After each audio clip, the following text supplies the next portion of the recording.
ಇವತ್ತು ಒಂದು ಜನತಾದಳ ಎಲ್ಲಿದೆ ಅಂತ ಎಲ್ಲರೂ ಕೂಡ ಕೇಳೋವಂಥ ಸಂದರ್ಭದಲ್ಲಿ ಸನ್ಮಾನ್ಯ ದೇವೇಗೌಡರು ಹಿಂದೆ ಹೇಳಿದರು, ಫಿನಿಕ್ಸ್ ಥರ ಎದ್ದು ಬರೋದು ಹೆಂಗೆ ಗೊತ್ತಿದೆ, ಜನತಾದಳ ಭೂಮಿಯಿಂದ ಎದ್ದು ಬರ್ತದೆ ಅಂತಕ್ಕಂಥದ್ದನ್ನ ಅಂದೇ ಹೇಳಿದ್ರು. 4 ಜನ ಗೆದ್ದಿದ್ವಿ ಹಿಂದೆ, 4 ಜನ ಪಕ್ಷದಲ್ಲಿ ಉಳಿದಂಥ ಸಂದರ್ಭದಲ್ಲೂ ಕೂಡ ನಮ್ಮ ಪಕ್ಷ ಯಾವತ್ತೂ ಕೂಡ ಕಾರ್ಯಕರ್ತರಿರ್ತಕ್ಕಂಥ ಪಕ್ಷ. ನಮ್ಮ ಪಕ್ಷನ ಯಾರೂ ಕೂಡ ಅಲ್ಲಗಳಿ ಅಂತ ಇಲ್ಲ ಅಂತಕ್ಕಂಥದ್ದು ಬೇರೆ 2 ರಾಷ್ಟ್ರೀಯ ಪಕ್ಷಗಳಿಗೂ ಕೂಡ ಅದರ ಎಚ್ಚರಿಕೆ ಗೊತ್ತಿದೆ. ಜನತಾದಳದ ಕಾರ್ಯಕರ್ತರು ಹೆಂಗಿದ್ದಾರೆ, ನಿಷ್ಠಾವಂತ ಅವರು ಹೇಳ್ತಾರೆ. ಎಲ್ಲೋ ಒಂದು ಕಡೆ ನಾವುಗಳು ಸಿಕ್ಕಿದಂಥ ಸಂದರ್ಭದಲ್ಲಿ ನಿಮ್ಮ ಪಕ್ಷದಲ್ಲಿ ಇರ್ತಕ್ಕಂಥ ಕಾರ್ಯಕರ್ತರು ನಮ್ಮಗಳಲ್ಲಿ ಸಿಗಲ್ಲ. ಎಲ್ಲರೂ ಕೂಡ ಏನೋ ಒಂದು ಆಸೆ ಹಮೇಶ ಇಟ್ಕೊಂಡು ನಮ್ಮ ಜೊತೆ ಇದ್ದಾರೆ ಬಿಟ್ಟರೆ, ನಿಮ್ಮಲ್ಲಿ ಇರೋರು ನೀವು ಕೊಡಲಿ ಬಿಡಲಿ ಪ್ರಾಮಾಣಿಕವಾಗಿ ಜನತಾದಳಕ್ಕೆ ದುಡಿತಕ್ಕಂಥ ಕಾರ್ಯಕರ್ತರಿರ್ತಕ್ಕಂಥದ್ದು ಯಾವ್ದಾದ್ರು ಪಕ್ಷ ಇದ್ದರೆ ಅದು ಜನತಾದಳ ಅಂತ ನಾವು ಹೆಮ್ಮೆಯಿಂದ ಹೇಳ್ಕೊಬೋದು. ಆ ನಿಟ್ಟಿನಲ್ಲಿ ಇವತ್ತು ಸನ್ಮಾನ್ಯ ಕುಮಾರಣ್ಣವರು ಸಾಕಷ್ಟು ಪರಿಶ್ರಮ ಹಾಕಿ ಇವತ್ತು ಪಕ್ಷವನ್ನು ದೇವೇಗೌಡರ ಒಂದು ಮಾರ್ಗದರ್ಶನದಲ್ಲಿ ಕಟ್ಕೊಂಡು ಬಂದಿದ್ದಾರೆ.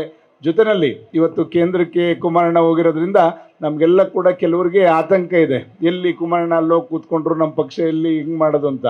ಈ ಒಂದು ಒಳ್ಳೆಯ ಅವಕಾಶದಲ್ಲಿ ನಿಖಿಲ್ ಕುಮಾರಸ್ವಾಮಿ ಅವರು ಒಂದು ಒಳ್ಳೆ ದಿಟ್ಟ ನಿರ್ಧಾರವನ್ನು ತಗೊಂಡು ನಾಳೆಯಿಂದ ಇವತ್ತು ಎಲ್ಲ ಇದಕ್ಕೆ ಕ್ಷೇತ್ರಗಳಿಗೆ, ವಿಧಾನಸಭಾ ಕ್ಷೇತ್ರಗಳಿಗೆ ಪ್ರವಾಸವನ್ನು ಹಮ್ಮಿಕೊಂಡು ಇವತ್ತು ಏನು ಮಿಸ್ ಕಾಲ್ ಅಭಿಯಾನ ಮತ್ತು ಮೆಂಬರ್ಶಿಪ್ ಡ್ರೈವು ಮತ್ತು ಪಕ್ಷದ ಸಂಘಟನೆ ಮುಂದೆ ಯಾವತ್ತಾದರೂ ಕೂಡ ಜಿಲ್ಲಾ ಪಂಚಾಯತಿ, ತಾಲೂಕ್ ಪಂಚಾಯತಿನೋ, ಕಾರ್ಪೊರೇಷನ್ ಎಲೆಕ್ಷನ್ನೋ, ಮತ್ತು ಗ್ರಾಮ ಪಂಚಾಯತಿ ಎಲೆಕ್ಷನೋ, ವಿವಿಧ ಸೊಸೈಟಿಗಳ ಎಲೆಕ್ಷನ್ನು ಯಾವುದೇ ಬಂದರೂ ಕೂಡ ನಮ್ಮ ಕಾರ್ಯಕರ್ತರಿಗೆ ಶಕ್ತಿ ತುಂಬಬೇಕು ಅಂತಕ್ಕಂಥ ನಿಟ್ಟಿನಲ್ಲಿ ಇವತ್ತು ನಾವೆಲ್ಲರೂ ಕೂಡ ಇವತ್ತು ನಾಳೆಯಿಂದ ತುಮಕೂರು ಜಿಲ್ಲೆಯಿಂದನೇ ಪ್ರಾರಂಭ ಆಗ್ತಿದೆ. ಪ್ರಥಮವಾಗಿ ಗುಬ್ಬಿ ಮತ್ತು ಕುಣಗಲ್ಲು ನಾಳೆ ಇರೋದು. ಅಲ್ಲಿ ಇವತ್ತು ಹೋಗುವಂಥ ಸಂದರ್ಭದಲ್ಲಿ ಖಂಡಿತ ಈ ಒಂದು ಪಕ್ಷದ ನಮ್ಮ ಸಿದ್ಧಾಂತಗಳು, ನಮ್ಮ ಒಂದು ಸಂಘಟನೆ, ಇವತ್ತು ನಾವೇನಾದರೂ ಕೂಡ ಹೆಚ್ಚಿನ ಸಂಘಟನೆ ಆದರೂ ಅಂದರೆ ಖಂಡಿತ ಅದನ್ನು ನೋಡಿಕೊಂಡು ಮುಂದೆ ನಾವೆಲ್ಲರೂ ಕೂಡ ಹೆಚ್ಚಿನ ಸ್ಥಾನಗಳನ್ನ ವಿಧಾನಸಭೆಯಲ್ಲಿ ಕೇಳಲಿಕ್ಕೆ ಸಾಧ್ಯ ಆಗ್ತದೆ.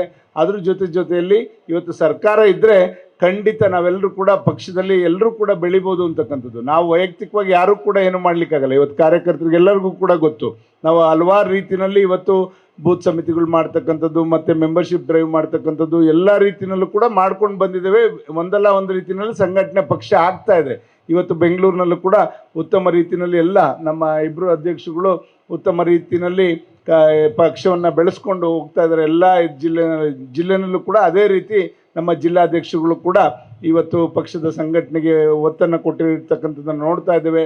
ಇದನ್ನು ನಾವೆಲ್ಲರೂ ಕೂಡ ಬೆಳೆಸ್ಕೊಂಡು ಹೋಗೋಣ. ಪಕ್ಷ ಸನ್ಮಾನ್ಯ ದೇವೇಗೌಡರು ಅಷ್ಟು ಕಷ್ಟಪಟ್ಟು ಈ ಪಕ್ಷವನ್ನು ಕಟ್ಟಿರ್ತಕ್ಕಂಥದ್ದು. ಯಾರು ಕೂಡ ಇದು ರಾಷ್ಟ್ರೀಯ ಪಕ್ಷದ ಜೊತೆ ನಾವು ಪೈಪೋಟಿ ಮಾಡುವಂಥ ಸಂದರ್ಭದಲ್ಲಿ ಪ್ರಾದೇಶಿಕ ಪಕ್ಷಗಳು ಎಲ್ಲ ಕೂಡ ಎಲ್ಲೋ ನಶಿಸಿ ಹೋಗ್ತಕ್ಕಂಥ ಕಾಲದಲ್ಲಿ ಇನ್ನೂ ಕೂಡ ನಮ್ಮ ರಾಜ್ಯದಲ್ಲಿ ಜನತಾದಳ ಇದೆ ಅಂದರೆ ಸನ್ಮಾನ್ಯ ದೇವೇಗೌಡ ಅಪ್ಪಾಜಿಯವರ ಮಾರ್ಗದರ್ಶನ, ಅವರ ಒಂದು ಸಿದ್ಧಾಂತಗಳೇನಿದೆ, ಖಂಡಿತ ಅವರಲ್ಲಿರ್ತಕ್ಕಂಥ ಕಾರ್ಯಕರ್ತರ ಬಗ್ಗೆ ಅಪಾರವಾದ ಗೌರವ ಏನಿದೆ, ಖಂಡಿತ ಅದು ನಮ್ಮ ಪಕ್ಷವನ್ನು ಇಲ್ಲಿವರೆಗೂ ಕೂಡ ತಂದಿದೆ.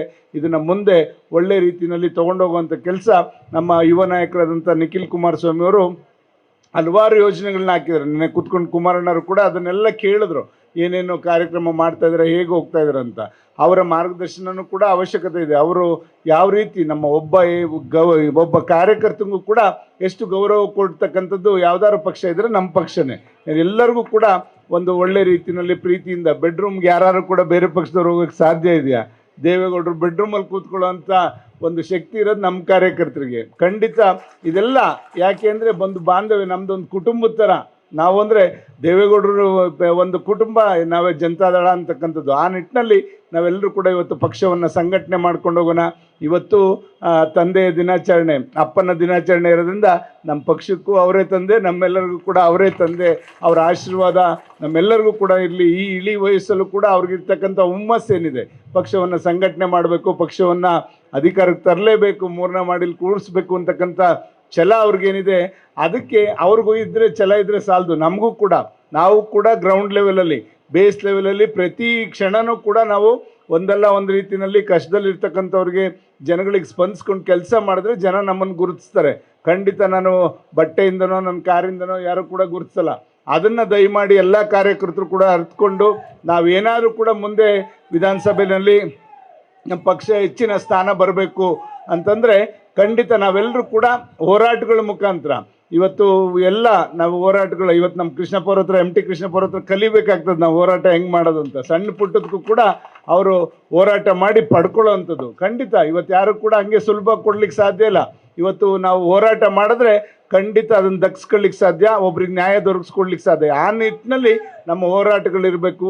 ಯಾರು ಕೂಡ ನಾವು ಒಂದು ಹೇಳ್ತಕ್ಕಂಥದ್ದು ತಮಗೇನೆಂದರೆ, ಇವತ್ತು ನೀವು ಯಾರು ಕೂಡ ಏನು ವಿಸಿಟಿಂಗ್ ಕಾರ್ಡ್ ಲೀಡರ್ಗಳಾಗಬೇಡಿ. ಯಾರು ದಯಮಾಡಿ ವಾಸ್ತುಸ್ಥಿತಿಗೆ ಹತ್ತಿರವಾಗಿರುವಂಥ ಲೀಡರ್ಗಳಾಗಿ ಜನಗಳನ್ನ ನೀವೆಲ್ಲರೂ ಕೂಡ ಗೌರವಿಸಿ ಅವ್ರ ಕಷ್ಟಕ್ಕಾಗುವಂಥವ್ರಾಗಿ ಅಂತಕ್ಕಂಥದ್ದನ್ನ ನಾನು ಈ ಸಂದರ್ಭದಲ್ಲಿ ಪ್ರಾಸ್ತಾವಿಕವಾಗಿ ಕೆಲವು ಮಾತನ್ನ ಹೇಳ್ತಾ, ಏನಿವತ್ತು ಆನ್ಲೈನ್ ಮೆಂಬರ್ಶಿಪ್ ಡ್ರೈವ್ನ ಇವತ್ತು ಉದ್ಘಾಟನೆ ಇನ್ನೇನು ಸನ್ಮಾನ್ಯ ದೇವೇಗೌಡರು ಕುಮಾರಣ್ಣವ್ರು ಮಾಡ್ತಾರೆ, ಎಲ್ಲ ಕಡೆನೂ ಕೂಡ ಇದನ್ನು ಸಂಚಲನ ಮಾಡಿ ಎಲ್ಲ ಸುಮಾರು 50 ಲಕ್ಷಕ್ಕಿಂತ ಹೆಚ್ಚು ಮೆಂಬರ್ಶಿಪ್ಪನ್ನು ಮಾಡಿದ್ರೆ ಇದ್ರ ಮುಖಾಂತರ ಏನಾಗ್ತದೆ ಅಂದರೆ ಎಲ್ಲ ಭಾಗದಲ್ಲೂ ಕೂಡ ಒಂದು ಜನತಾದಳದ ಒಂದು ಅಲೆ ಮೇಲೇಳ್ತಕ್ಕಂಥದ್ದಾಗ್ತದೆ. ಆ ಸಂದರ್ಭದಲ್ಲಿ ನಾವು ಪಕ್ಷವನ್ನು ಸಂಘಟನೆ ಮಾಡಲಿಕ್ಕೂ ಕೂಡ ಅನುಕೂಲ ಆಗುತ್ತೆ. ಇದಕ್ಕೆ ನಾವೆಲ್ಲರೂ ಕೂಡ ಕೈ ಜೋಡಿಸೋಣ ಅಂತಕ್ಕಂಥದ್ದನ್ನ ಈ ಸಂದರ್ಭದಲ್ಲಿ ಹೇಳ್ತಾ, ಇವಾಗ ನಿಖಿಲ್ ಕುಮಾರಸ್ವಾಮಿ ಅವರು ಕೂಡ ಈ ವೇದಿಕೆ ಮೇಲೆ ಆಗಮಿಸ್ತಾ ಇದ್ದಾರೆ. ಅವರಿಗೆ ತಮ್ಮೆಲ್ಲರ ಪರವಾಗಿ ಸ್ವಾಗತವನ್ನು ಕೋರೋದ್ರ ಜೊತೆಯಲ್ಲಿ ಈ ಪಕ್ಷವನ್ನು ನಾವು ಗಟ್ಟಿಯಾಗಿ ಬಲವಾಗಿ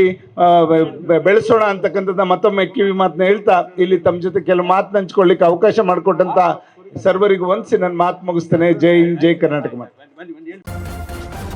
ನ್ಯೂಸ್ ಫಸ್ಟ್ ನಿರ್ಭೀತಿಯಿಂದ ನಿಮ್ಮ ಪರವಾಗಿ.